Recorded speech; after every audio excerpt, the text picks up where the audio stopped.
ইরানের সর্বোচ্চ ধর্মীয় নেতা আয়াতুল্লাহ আলী খামেনিকে হত্যার চরম এবং ভয়াবহ প্রতিশোধ নিতে শুরু করেছে তেহরান।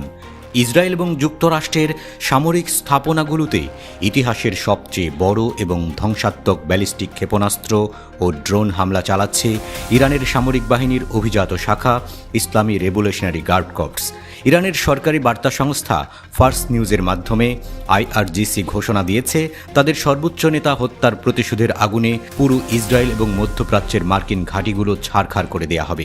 আর সেই ঘোষণা অনুযায়ী মধ্যপ্রাচ্য জুড়ে থাকা যুক্তরাষ্ট্রের অন্তত ২৭টি সামরিক ঘাঁটিতে একযুগে নজিরবিহীন ব্যালিস্টিক ক্ষেপণাস্ত্র এবং আত্মঘাতী ড্রোন হামলা চালিয়েছে আইআরজিসি।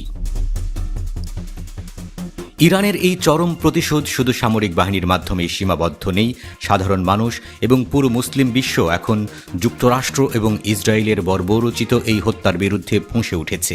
সর্বোচ্চ নেতা আয়াতুল্লাহ আলী খামেনির শাহাদতের খবর ছড়িয়ে পড়ার সাথে সাথে বিভিন্ন দেশে মার্কিন দূতাবাসগুলোতে সাধারণ মানুষের ক্ষোভ আছড়ে পড়েছে। খামেনি হত্যার বদলা নিতে সরাসরি রাজপথে নেমেছে সাধারণ পাকিস্তানিরা। পাকিস্তানের করাচিতে অবস্থিত মার্কিন কনসুলেটের সরাসরি হামলা চালিয়েছে বিক্ষুব্ধ জনতা। ফুটেজে দেখা গেছে হাজার হাজার সাধারণ মানুষ মার্কিন কনসুলেটের ভেতরে প্রবেশ করার চেষ্টা করছে।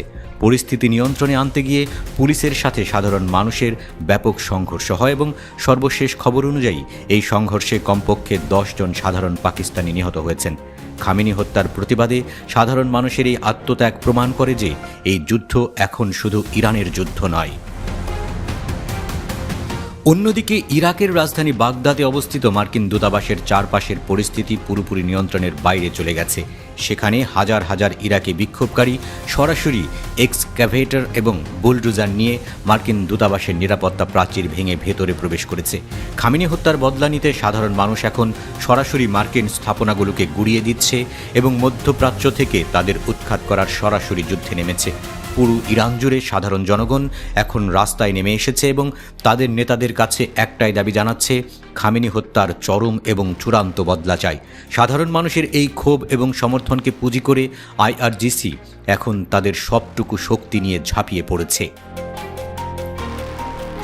যুক্তরাষ্ট্র ও ইসরায়েলের এই যৌথ হামলায় শুধু সর্বোচ্চ নেতা খামেনিই নন, ইরানের রাষ্ট্রীয় সংবাদ সংস্থা ইরনা জানাচ্ছে সেনাবাহিনীর প্রধান আব্দুল রহিম মুসাভি, প্রতিরক্ষামন্ত্রী আজিজ নাসিরজাদে, নিরাপত্তা উপদেষ্টা আলী শামখানি এবং আইআরজিসির প্রধান কমান্ডার মোহাম্মদ পাকপুর সহ শীর্ষ নেতৃত্ব শহীদ হয়েছেন।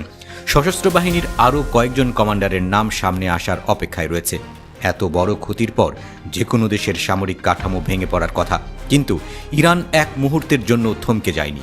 খামেনির মৃত্যুর কয়েক ঘন্টার মধ্যেই রাষ্ট্রীয় শৃঙ্খলা এবং সামরিক চেইন অব কমান্ড সম্পূর্ণ অটুট রাখতে প্রেসিডেন্ট মাসুদ পেজেশকিয়ানকে প্রধান করে ৩ সদস্যের একটি অস্থায়ী নেতৃত্ব পরিষদ গঠন করা হয়েছে। এই পরিষদ দায়িত্ব নেওয়ার সাথে সাথেই শুরু হয়েছে ইসরায়েল এবং যুক্তরাষ্ট্রের সামরিক স্থাপনাগুলোর উপর ইতিহাসের সবচেয়ে বড় ধ্বংসযজ্ঞ। মধ্যপ্রাচ্যে থাকা যুক্তরাষ্ট্রের মিত্র আরব দেশগুলো যারা নিজেদের মাটিতে মার্কিন ঘাঁটি নির্মাণের সুযোগ দিয়েছে, তারা এখন ইরানের সরাসরি এবং ভয়ঙ্কর রোষানলের শিকার।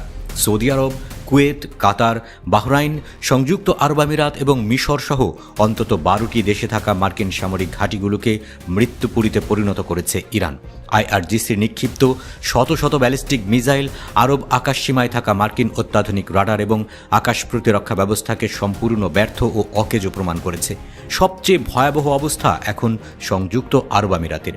সেখানে মাত্র এক রাতের ব্যবধানে 208টি আত্মঘাতী ড্রোন এবং 137টি ব্যালিস্টিক ক্ষেপণাস্ত্র সরাসরি আঘাত এনেছে। দুবাই আন্তর্জাতিক বিমানবন্দরে আবারও অত্যন্ত শক্তিশালী হামলা চালিয়েছে ইরান, যার ফলে সেখানকার আকাশপথ সম্পূর্ণ অবরুদ্ধ এবং বিমানবন্দরটি ধ্বংসস্তূপে পরিণত হয়েছে।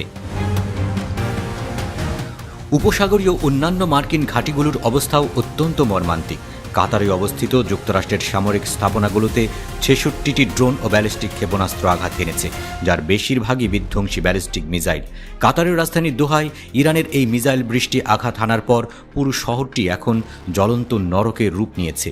অন্যদিকে বাহরাইনে অবস্থিত মার্কিন নৌঘাঁটি এবং সামরিক স্থাপনাগুলোতে 9টি ড্রোন এবং 45টি ব্যালিস্টিক ক্ষেপণাস্ত্র সরাসরি আঘাত করেছে। যুক্তরাষ্ট্র এতদিন তাদের এই ঘাঁটিগুলোকে মধ্যপ্রাচ্যের সবচেয়ে সুরক্ষিত স্থান হিসেবে দাবি করত, কিন্তু ইরানের আইআরজিসি প্রমাণ করে দিয়েছে যে তাদের ব্যালিস্টিক মিসাইলের সামনে মার্কিন প্রযুক্তি নিছক খেলনা ছাড়া আর কিছুই নয়। মার্কিন ঘাঁটির পাশাপাশি দখলদার ইসরায়েলের মূল ভূখণ্ডে সরাসরি আঘাত হানছে ইরানের শত শত মিসাইল।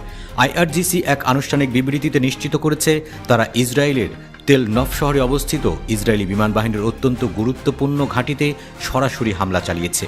শুধু তাই নয়, খোদ তেল আবিবের প্রাণকেন্দ্রে অবস্থিত হাকিরিয়ার ইসরায়েলি প্রতিরক্ষা বাহিনীর বা আইডিএফের কমান্ড কোয়ার্টার এবং তেল আবিবের সবচেয়ে বড় সামরিক শিল্প কমপ্লেক্সে সরাসরি ক্ষেপণাস্ত্র আঘাত এনেছে।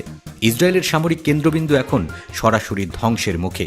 দখলদার ইসরায়েল নিজেদের সম্মান বাঁচাতে প্রাথমিক দাবি করেছে এই হামলায় তাদের কেবল একজন নারী নিহত এবং 121 জন আহত হয়েছেন। কিন্তু চারদিক থেকে ধেয়ে আসা মিসাইলের তীব্রতা এবং ইসরায়েলি প্রতিরক্ষা ব্যবস্থার অসহায়ত্ব প্রমাণ করে যে তাদের প্রকৃত ক্ষয়ক্ষতির পরিমাণ অভাবনীয়। ইরানের এই অভাবনীয় এবং অবিরাম হামলার মুখে ইসরায়েলি প্রতিরক্ষা বাহিনী বা আইডিএফ চরম আতঙ্কে পুরো দেশ জুড়ে সর্বোচ্চ সতর্কতা জারি করতে বাধ্য হয়েছে। সাধারণ ইসরায়েলি নাগরিকদের পরবর্তী নির্দেশ না দেয়া পর্যন্ত আন্ডারগ্রাউন্ড বা বাংকারে নির্ধারিত নিরাপদ আশ্রয়ে লুকিয়ে থাকার কঠোর নির্দেশ দেওয়া হয়েছে। ইসরায়েলি সামরিক বাহিনী এতটাই আতঙ্কিত যে তারা সাধারণ নাগরিকদের উপর কঠোর সেন্সরশিপ আরোপ করেছে। সংবাদ মাধ্যম আল জাজিরা বলছে, আইডিএফ সরাসরি নির্দেশ দিয়েছে ইরানি হামলায় ক্ষতিগ্রস্ত কোনো সামরিক বা কৌশলগত স্থানের ছবি, ভিডিও বা সুনির্দিষ্ট অবস্থান সামাজিক যোগাযোগ মাধ্যমে প্রকাশ করা যাবে না। এমনকি সতর্কতামূলক সাইরেন না বাজলেও সবাইকে সুরক্ষিত স্থানের কাছাকাছি অবস্থান করতে বলা হয়েছে। ইসরায়েল এখন পুরো বিশ্বের কাছ থেকে তাদের প্রকৃত ক্ষয়ক্ষতির পরিমাণ আড়াল করার মরিয়া চেষ্টা চালাচ্ছে, কিন্তু জ্বলন্ত তেল আবিব এবং হাকিরিয়ার আকাশে সেই সত্য আর লুকিয়ে রাখতে পারছে না। এই ভয়াবহ এবং সর্বাত্মক যুদ্ধ পরিস্থিতির পেছনে মূল কারণ হল যুক্তরাষ্ট্র এবং ইসরায়েলের চরম প্রতারণা ও বিশ্বাসঘাতকতা। গত 6 ফেব্রুয়ারি ওমানের রাজধানী মাস্কাটে তেহরান এবং ওয়াশিংটনের প্রতিনিধিদের মধ্যে ইরানের পারমাণবিক কর্মসূচি নিয়ে একটি সংলাপ শুরু হয়েছিল। দীর্ঘ 5 দফা আলোচনার পর গত 27 ফেব্রুয়ারি সুইজারল্যান্ডের জেনেভায় এই সংলাপ শেষ হয়। কিন্তু সংলাপ শেষ হওয়ার পরপরই মার্কিন প্রেসিডেন্ট ডোনাল্ড ট্রাম্প গণমাধ্যমে এসে ঘোষণা করেন যে তিনি এই সংলাপের ফলাফল নিয়ে মোটেও সন্তুষ্ট নন। তার এই উস্কানিমূলক ঘোষণার 24 ঘন্টা পার হওয়ার আগেই কোনো প্রকার পূর্ব ঘোষণা ছাড়া সম্পূর্ণ কাপুরুষোচিতভাবে তেহরান সহ ইরানের 7টি শহরে একযোগে ক্ষেপণাস্ত্র হামলা শুরু করে যুক্তরাষ্ট্র ও ইসরায়েলি যৌথ বাহিনী। কূটনৈতিক আলোচনার আড়ালে যুক্তরাষ্ট্র এবং ইসরায়েলের এই অতর্কিত হামলাই মূলত এই সর্বাত্মক যুদ্ধের জন্ম দিয়েছে। দখলদারেরা ভেবেছিল এই আকস্মিক হামলায় ইরানের শীর্ষ নেতৃত্বকে হত্যা করে তারা তেহরানকে পুরোপুরি পঙ্গু করে দেবে, কিন্তু আইআরজিসি প্রমাণ করে দিয়েছে যে তাদের সামরিক শক্তি কোনো একক ব্যক্তির উপর নির্ভরশীল নয়। অস্থায়ী নেতৃত্ব পরিষদের অধীনে ইরানের সামরিক বাহিনী এখন তাদের সবটুকু শক্তি নিয়ে ঝাঁপিয়ে পড়েছে। মধ্যপ্রাচ্যের আকাশ এখন কেবল ইরানের মিসাইল এবং ড্রোনের দখলে। ইসরায়েল এবং যুক্তরাষ্ট্র যে আগুন নিয়ে খেলতে চেয়েছিল, সেই আগুনে এখন তাদের নিজেদের সামরিক ঘাঁটিগুলো ছারখার হয়ে যাচ্ছে। এই যুদ্ধ এখন এমন এক পর্যায়ে পৌঁছেছে যেখানে মধ্যপ্রাচ্য থেকে দখলদারদের শেষ চিহ্নটুকু মুছে না দেয়া পর্যন্ত ইরানের এই বিধ্বংসী সামরিক অভিযান থামার কোনো লক্ষণ নেই।